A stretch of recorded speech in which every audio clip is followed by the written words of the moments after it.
हरे कृष्ण।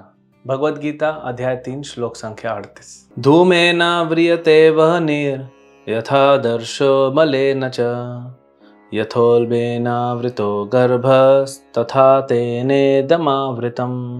जिस प्रकार अग्नि धुएं से, दर्पण धूल से अथवा भ्रूण गर्भाशय से आवृत रहता है, उसी प्रकार जीवात्मा इस काम की विभिन्न मात्राओं से आवृत रहता है। कितना सुंदर और सरल रूप से भगवान हमें उदाहरण के द्वारा समझा रहे हैं कि अलग अलग लेवल पे होता है काम।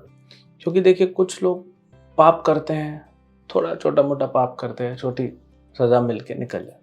कुछ लोग उससे बड़ा पाप करते हैं, कुछ लोग भयावह पाप करते हैं। तो ऐसे अलग अलग, रावण है, कंस है, ये भयावह पाप करने वाले, इनको सजा भी इसलिए बड़ा मिलता है। तो 3 लेवल की भगवान बात कर रहे हैं।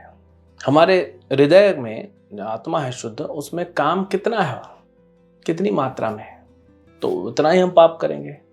अगर काम बहुत ज़्यादा है तो ज़्यादा पाप होगा, काम कम होगा तो कम पाप होगा। इसीलिए हमको उस काम को, आत्मा के ऊपर उस आवरण को हटाना है। क्या है ये 3 लेवल? एक भगवान बता रहे हैं जो अग्नि के ऊपर धुआं रहता है। देखिए, आप अग्नि जलाते हैं तो ऊपर धुआं रहता है, लेकिन आप समझ सकते हैं धुएं से कि अग्नि है। बोलते हैं ना, धुआं है मतलब आग जली है, तो ये अग्नि है, ये समझ सकते हैं। और अग्नि दिखती भी है और धुएं को हटाना ज़्यादा मुश्किल नहीं होता। तो जो साधक होते हैं या जो सतोगुण में जीते हैं, उनके ऊपर काम का प्रभाव कम होता है, जल्दी से हटाया जा सकता है, जल्दी से उसको शुद्ध किया जा सकता है। उसके ऊपर दूसरा लेवल जो है, जिसमें ज़्यादा काम है, जैसे जो दर्पण होता है, आईना, उसके ऊपर धूल है। अग्नि के ऊपर जो धुआं है, फूंक मारने से हट जाएगा, पंखा चला तो हवा से हट जाएगा।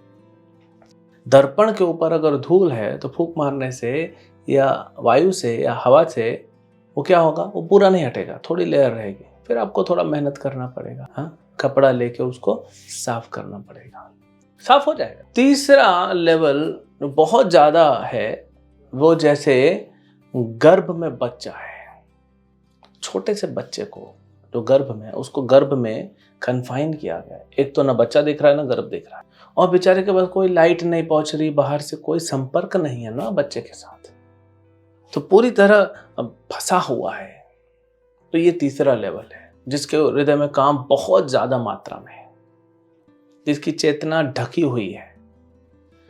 तो उदाहरण के रूप में जैसे अग्नि है, अग्नि के ऊपर धुआं, ये वाला जो एग्जाम्पल है, ये मनुष्यों के लिए है। क्योंकि मनुष्य जल्दी भक्ति करके, मनुष्य जीवन मिला है, जल्दी से भक्ति करके निकल सकता है।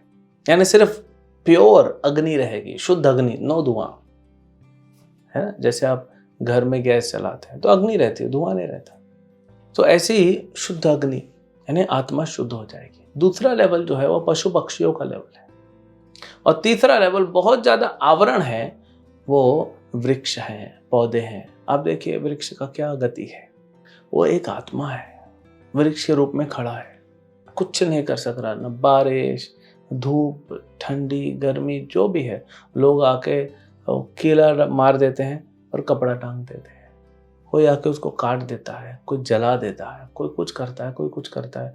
वो पेड़ कुछ नहीं बोल सकता, उसको सिर्फ सहना है। ये भी कभी मनुष्य था। तो हम भी अगर ज्यादा पाप में चले जाएंगे, ज्यादा अपने आप को अंधकार में डालेंगे, तो हमको भी फिर आगे चल के वृक्ष न बनना पड़ जाए। आप कभी वृक्ष देखिए, पौधा देखिए, कुछ नहीं बोल सकता।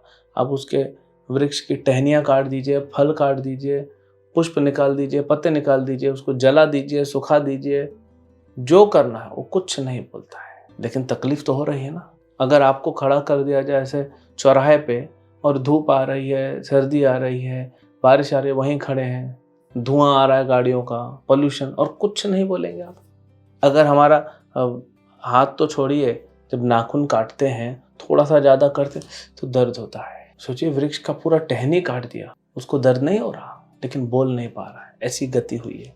तो जितना ज़्यादा हम गलत कार्यों में फंसेंगे, उतना भुगतना पड़ेगा।